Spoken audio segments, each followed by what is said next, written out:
ಅದೇನಾದ್ರು ಆಗ್ಲಿ ಫಸ್ಟ್ ಅದೇನೋ ಕೊಟ್ರಲ್ಲಪ್ಪ ಎಲ್ರಿಗೂ ಬಾಗಿನ ದಯವಿಟ್ಟು ಸೀರೆ ಕೊಟ್ಬಿಡ್ರಪ್ಪ ಮನೆ ಬಯಸ್ಬೇಕಾಗ್ತೈತೆ ನಾನು ಅವಾಗಿನ ಪ್ರೋಗ್ರಾಮ್ ನೋಡ್ಬೇಕಾದ್ರೆ ಒಳ್ಳೊಳ್ಳೆ ಸೀರೆ ಕೊಡ್ತಾವ್ರು ನೋಡ್ತಾ ಇದ್ದೀನಿ. ಸೀರೆ ಬಿಟ್ಟು ಹೋಗೋರು ಮನೆಗೆ ಬಯಸ್ಬೇಕಾಗಿದೆ ಅಂತ ಅವ್ರ ಮೀಡಿಯಾ ಮುಂದ್ಗಡೆ ಬರಲ್ಲ, ಬಂದಿರೋರು ಮಾತ್ರನ ಹಂಗಾದ್ರೆ ಬೇರೆ ಯಾರು ಕರ್ಕೊಂಡ್ಬರ್ತಿದೆ. ಇಲ್ಲೇ ಯಾರು ಇದ್ರಲ್ಲ ಪಾಪ ಬಂದು ನಿಂತ್ಕೊಂಡ್ರೆ ಮಾತ್ರ ಒಂದು ಸೀರೆ ಸಿಕ್ಕಿರೋದು ನಮಗಿಲ್ವೇ. ಗಣೇಶ್ ಅವ್ರೆ ನಮ್ಮ ಪ್ರೊಡ್ಯೂಸರ್ ಇರಲಿ ಸರ್, ದಯವಿಟ್ಟು ಸೀರೆ ಮಾತ್ರ ಮಿಸ್ ಮಾಡ್ಬಿಡಿ, ಮನೆ ಬಯಸ್ಕೊಳ್ತಾ ಇದ್ದೀವಿ. ಸಾಂಗ್ ತುಂಬಾ ಅದ್ಭುತವಾಗಿ ಬಂದಿದೆ. ಅಂಡ್ ವಿಜಯ್ ಸರ್ ಮತ್ತೆ ನಮ್ಮ ರಚಿತಾ ಅವರು ಇಬ್ರು ಬಹಳ ಬ್ಯೂಟಿಫುಲ್ ಆಗಿ ಕಾಣಿಸ್ತಾ ಇದ್ದಾರೆ. ವಿಜಯ್ ಪ್ರಕಾಶ್ ಸರ್ ನಮ್ಮ ಆಸ್ತಿ. ಅಜನೀಶ್ ಅವರು ನಾನು ನಿಮ್ಮ ಫ್ಯಾನು. ಗಂಧದ ಗುಡಿ ಸಿನಿಮಾ ಆಗಲಿ ಎಲ್ಲ ಸಿನಿಮಾಗಳಿಗೂ ನಾನು ಅಭಿಮಾನಿ. ನಿಮ್ಮ ಮ್ಯೂಸಿಕ್ ಆಗಲಿ, ಪ್ಯಾಷನ್ ಆಗಲಿ, ಇಂಟೆನ್ಸಿಟಿ ಆಗಲಿ, ನಿಮ್ಮ ಕೆಲಸದಲ್ಲಿ ತುಂಬ ಶ್ರದ್ಧೆ ಇದೆ. ನಿಮ್ಮಂಥ ಮ್ಯೂಸಿಕ್ ಡೈರೆಕ್ಟರ್ಗಳಿಂದ ನಮ್ಮ ಸಿನಿಮಾಗಳು ಇವತ್ತು ಪ್ಯಾನ್ ಇಂಡಿಯಾ ಲೆವೆಲ್ಗೆ ಹೋಗ್ತಾ ಇದೆ. ಅಥವಾ ನಮ್ಮ ಡಿಒಪಿ ಆಗ್ಬೋದು, ಕ್ವಾಲಿಟಿ ತುಂಬ ಅದ್ಭುತವಾಗಿದೆ. ಎವ್ರಿ ಫ್ರೇಮ್ ತುಂಬ ಚೆನ್ನಾಗಿ ಮಾಡಿದ್ದಾರೆ. ಯೋಗರಾಜ್ ಸರ್ ಲಿರಿಕ್ಸ್ ಬರೀತಾರೆ ಅಂತಂದರೆ ಅದು ನಾವು ಹೇಳಂಗೆ ಇಲ್ಲ, ನಾವು ಮಾರ್ಕ್ಸ್ ಕೊಡಂಗೂ ಇಲ್ಲ. ನಾವು ಅವರ ಶಿಷ್ಯ, ಹಾಗಾಗಿ ನಾವು ಅವ್ರದ್ದು ಏನೋ ಚಿಕ್ಕ ವಯಸ್ಸಿಂದ ಅಂತಾರಲ್ಲ, ಆವಾಗಿಂದನೂ ಅವ್ರ ಹಾಡುಗಳನ್ನ ಕೇಳ್ತಾ ಅವ್ರ ಬರವಣಿಗೆ ನೋಡ್ತಾ ಬೆಳೀತಾ ಬಂದವರು ನಾವು. ನಾನಾಗಲಿ ವಿಜಯ್ ಸರ್ ಆಗಲಿ ಅವ್ರ ಗರಡಿಯಿಂದ ಬಂದವರು ಅಂತ ಹೇಳ್ಕೊಳಕ್ಕೆ ಯಾವಾಗ ಹೆಮ್ಮೆ ಆಗುತ್ತೆ ನಮಗೆ, ಆ ಖುಷಿ ಇದೆ. ಆ್ಯಂಡ್ ಒಳ್ಳೇದಾಗಲಿ, ಆಲ್ ದ ಬೆಸ್ಟ್. ಯಾಕಂದ್ರೆ ಇನ್ನೇನು ವಿಷಯ ಇಲ್ಲ ಮಾತಾಡೋಕ್ಕೆ. ಪ್ರೇಮ್ ಅವರು ಮಾತಾಡೋಕ್ಕೆ ಕೆಚ್ ಬಿಸಾಕವ್ರೆ, ಇನ್ನು ತರುಣ್ ಅವರು ಕೆಚ್ ಬಿಸಾಕವ್ರೆ.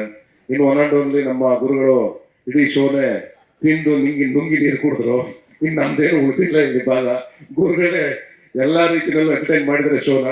ಅದ್ಭುತವಾಗಿದೆ ಹಾಡು, ಒಳ್ಳೇದಾಗಲಿ. Land lord first day first poster ಆ ಪಂಚೆ ಕಟ್ಕೊಂಡು ನಿಂತ್ಕೊಂಡು ಒಂದು ಆ ಲುಕ್ ಇದೆಯಲ್ಲ, ಸಲಗನ್ ಲುಕ್ ಇದೆಯಲ್ಲ, ಆ ಲುಕ್ ಅಲ್ಲಿ ಲ್ಯಾಂಡ್ ಲಾರ್ಡ್ದು ಗತ್ತ ಅವತ್ತು ಎದ್ದೇಳ್ತು.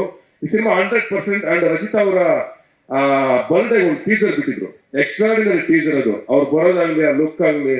ಅಂಡ್ ಆ ಇನ್ನೊಂದು ಟೀಸರ್ ಬಂತು. ಆ ಟೀಸರ್ ಒಂದು ಶಾರ್ಟ್ ಇದೆ, ವಿಜಯ್ ಸರ್ ಮೇಲ್ಗಡೆಯಿಂದ ಜಂಪ್ ಆಗಿ ಬಂದು ಆ ಎತ್ತನ ಗಾಡಿ ಮೇಲೆ ಬಿದ್ದು ಅಲ್ಲಿಂದ ಜಂಪ್ ಮಾಡಿ ಕೊಡ್ಲಿ ಹಿಡ್ಕೊಂಡು ರಪ್ ಅಂತ ಒಂದು ಹೊಡೆಯೋ ಶಾರ್ಟ್ ಇದೆ. ಅದೊಂದೇ ಶಾರ್ಟು ಸಿನಿಮಾ ಏನು ಅಂತ ಹೇಳುತ್ತೆ.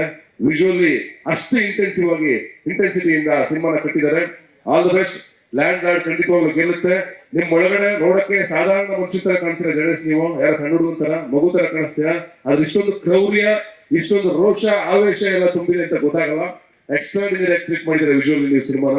ಅಂಡ್ ಒಳ್ಳೇದಾಗುತ್ತೆ. ಸತ್ಯಪ್ರಕಾಶ್ ಸರ್ ತಲೆ ಕೆಡ್ಸ್ಕೊಬಿಡಿ. ನಿಮ್ಮಂತ ಪ್ಯಾಷನೇಟ್ ಡೈರೆಕ್ಟರ್ ಪ್ರೊಡ್ಯೂಸರ್, ನಿಮ್ಮಂತ ಪ್ಯಾಷನೇಟ್ ಪ್ರೊಡ್ಯೂಸರ್ಗಳು ನಿಲ್ಲಬೇಕು, ಗೆಲ್ಲಬೇಕು. ನಿಮ್ಮಂತವರಿಂದ ಇನ್ನೊಂದು 10 ಸಿನಿಮಾಗಳು ಇಂಡಸ್ಟ್ರಿಗೆ ಬರಬೇಕು. ಅಂಡ್ ಜೈ ಕರ್ನಾಟಕ ಮಾತೆ. ಫೆಬ್ರವರಿದಲ್ಲಿ ನಂದು the rise of Ashoka release ಆಗ್ತಾ ಇದೆ, ಅದಕ್ಕೂ ಸ್ವಲ್ಪ ಸಪೋರ್ಟ್ ಮಾಡಿ. ಎನಿವೇ ಮೀಡಿಯಾದ ಎಲ್ಲ ಗೆಳೆಯರು ಇಷ್ಟ ಸೇರಿದೆ. ಅಂಡ್ ನನ್ನ ಸೆಲೆಬ್ರಿಟೀಸ್ ಆಗ್ಬೋದು ಅಥವಾ ಪ್ರೇಮ್ ಆಗ್ಬೋದು ಅಂಡ್ ವಿಜಯ್ ಸರ್ ಅಂಡ್ ಇಷ್ಟು ಜನರು ಆಶೀರ್ವಾದ ಈ ಸಿನಿಮಾ ಮೇಲೆ ಇದೆ ಅಂತಂದ್ರೆ, ಇವರೆಲ್ಲರೂ ಇಲ್ಲಿ ಇದ್ದಾರೆ ಅಂತಂದ್ರೆ ಇದು ಎಷ್ಟು ದೊಡ್ಡ ಸಿನಿಮಾ ಅಂತ ಗೊತ್ತಾಗುತ್ತೆ. ಈ ಪಾಸಿಟಿವಿಟಿನೇ ಸಾಕು ಸಿನಿಮಾನ ಗೆಲ್ಸೋದಕ್ಕೆ. ಜನ ನೋಡ್ತಾರೆ, ಈ ಸಿನಿಮಾನ ಗೆಲ್ಲಿಸ್ತಾರೆ ಅನ್ನೋ ನಂಬಿಕೆ ನಮಗಿದೆ. Thank you, I love you all. Good night.